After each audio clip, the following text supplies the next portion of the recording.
नमस्कार, मैं विवेक तिवारी फिर से आपके सम्मुख प्रस्तुत हूँ मेरे इष्ट बाबा नीम करोली महाराज से संबंधित एक रोचक अनुभव लेकर। बहुत वर्षों पहले मैं अपने परिवार सहित नैनीताल की यात्रा पर था और मेरे लिए ये बहुत सौभाग्य की बात थी कि मेरे गुरुदेव भी उस समय उस यात्रा में उपस्थित थे। ये घटना बहुत ही रोचक है, अनुभव आनंददायी है।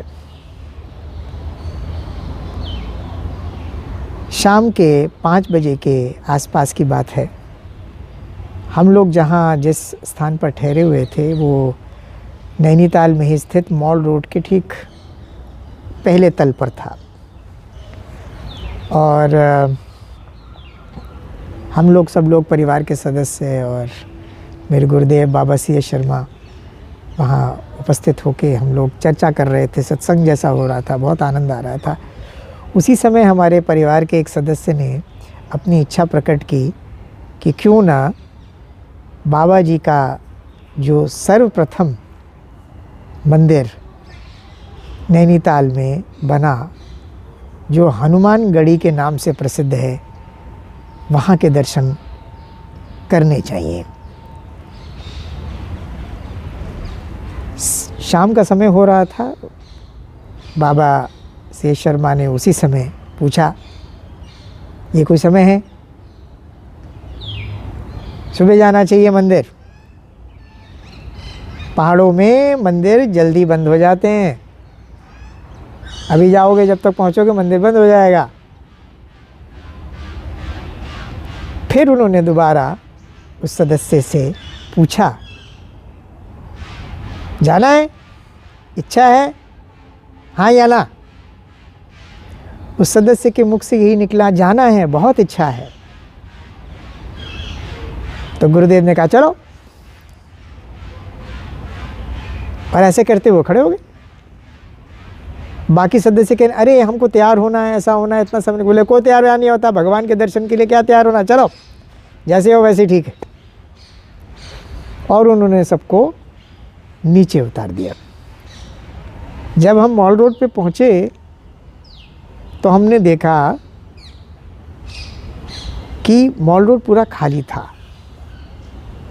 तो हमने कहा क्या अचानक ये क्या बात हो गई, खाली क्यों हो गया? तो उसी समय एक राहगीर ने हमसे कहा कि भाई सामने से एक यात्रा निकले, एक जुलूस निकलने वाला है, तो अब ये सड़कें खाली कर दी गई हैं ताकि जुलूस यहाँ से पास हो जाए। और ये बड़े लंबा जुलूस है, इसमें लगभग आधा घंटा लगेगा पास होने में। अब हम लोग को बड़ा अचरज हुआ और थोड़ी सी संकोच भी हुआ और थोड़ा सा हमें बुरा भी लगा कि हमने कहा कि अभी हम लोग की इच्छा प्रकट हुई और हम लोग नीचे आए, अब ये जुलूस आएगा तो जाएंगे कैसे? तो गुरुदेव ने कहा कि तो क्या हो गया, हम उसके पहले चले जाएंगे। और ऐसा कहते ही उन्होंने कहा चलो भाई अपनी गाड़ी निकालो। हमारे पास उस समय एक ही गाड़ी उपलब्ध थी, सदस्य ज़्यादा थे। तो गुरुदेव ने कहा कोई बात नहीं, मैं अपनी गाड़ी मंगा लेता हूँ। उनकी गाड़ी पार्किंग में खड़ी थी। जहाँ हम लोग ठहरे थे वहाँ से पार्किंग थोड़ा अच्छे दूरी पर था और उसमें समय लगता गाड़ी को आने जाने में। सबके मन में विचार आया कि जितनी देर में गाड़ी मंगाएंगे उतनी देर में तो जुलूस आ जाएगा, हम लोग यहीं रुक जाएंगे। तो गुरुदेव ने कहा कोई बात नहीं, मैं अभी फ़ोन से उसको बुलाता हूँ। अब वो फ़ोन ढूंढने लगे। जब फ़ोन उनको मिला ही नहीं तो पता लगा कि वो गाड़ी में ही उनका फ़ोन छूट गया था, उनकी गाड़ी में। अब सब लोगों को और धक्का लगा।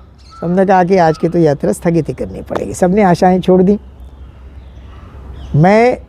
गुरुदेव ने उसी समय मेरे जो बड़े भाई साहब हैं श्री विनय तिवारी जी, उनको कहा कि चलो तुम अपनी गाड़ी में चलो, बाकी सदस्यों को लेके मैं इन दोनों को लेके आता हूँ, मेरी और मेरी धर्मपत्नी ऋतु को।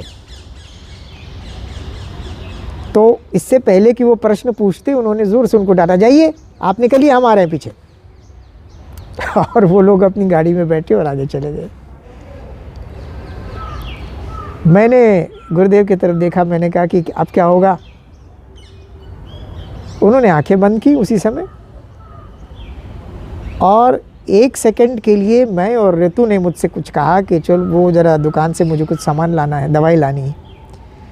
तो उसने जैसे ही कहा, गुरुदेव की पीछे से आवाज़ आई जोर से, जैसे वो कहते थे, विवेक कहाँ जा रहे हो, देखो गाड़ी आ गई, बैठो गाड़ी में। मैंने देखा तो साक्षात गाड़ी वहाँ विराजमान थी, उसी स्थान पे जहाँ हम लोग खड़े थे। अद्भुत था वो पल, असंभव बात संभव में बदल गई। हम दोनों गाड़ी में बैठे और उन्होंने बैठते ही कहा, मैं तुमको कह रहा हूँ हमको जाना है और तुम वहाँ देख रहे हो, कहाँ देख रहे हो? मैंने कहा पहले मुझे बताइए, मैं तो इतने आनंद में था, रोमांचित था।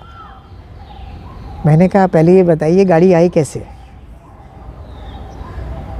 तो उन्होंने कहा, बच्चू ये महाराज जी की बात है।